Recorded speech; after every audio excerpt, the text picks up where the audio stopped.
What's up, guys? In this video we will be looking at the meaning and differences between note-taking and note-making. If you're new to this channel, I do encourage you to subscribe to this YouTube channel for more interesting tips like these. So first things first, what is note-taking? Now, note-taking is the act of writing down pieces of information in a systematic way.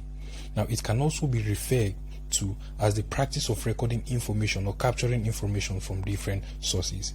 Now, these sources can actually be reading books or through journalism or even listening to somebody in the classroom speaking. On the other hand, note-making is not the same as note-taking. Note-making is the practice of keeping record from different sources. It essentially goes beyond what you hear and see. So for one to make notes on a particular topic, he or she must have read different materials on that particular topic, understand them, and then make notes on them. Now let's dive to the first difference between note-taking and note-making. So note-taking involves using the author or speaker's words verbatim, whereas note-making actually involves reading or listening to the speaker and writing down that information in a more understandable form. The second difference between note-taking and note-making is the fact that note-taking actually involves taking information from one particular source. So this can actually be a speaker or a book. On the other hand, note-making actually involves getting information from different sources, which I have explained before. The third difference between note-taking and note-making is the fact that note-taking is a passive approach to studying, whereas note-making is an active approach to studying.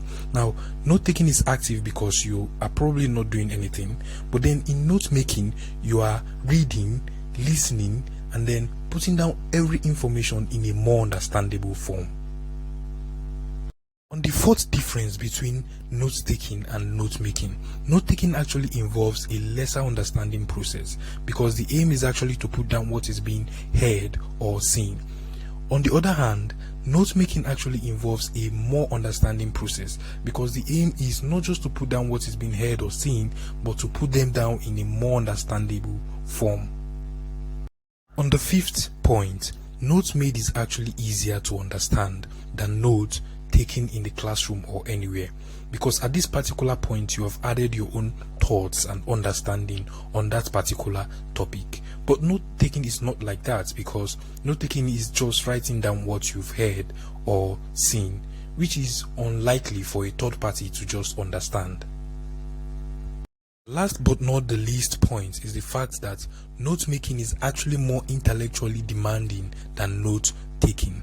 Now, we have explained that in our previous points, because for one to make notes, he or she must be able to listen, he or she must be able to read, understand, and then be able to gather all of this information to be able to make notes on a particular topic. Ladies and gentlemen, this is where we're going to be ending in today's video. I do encourage you to subscribe to this YouTube channel if you have not subscribed already, and make sure you like this video for more interesting tips like these. Thank you very much for watching, and make sure you subscribe.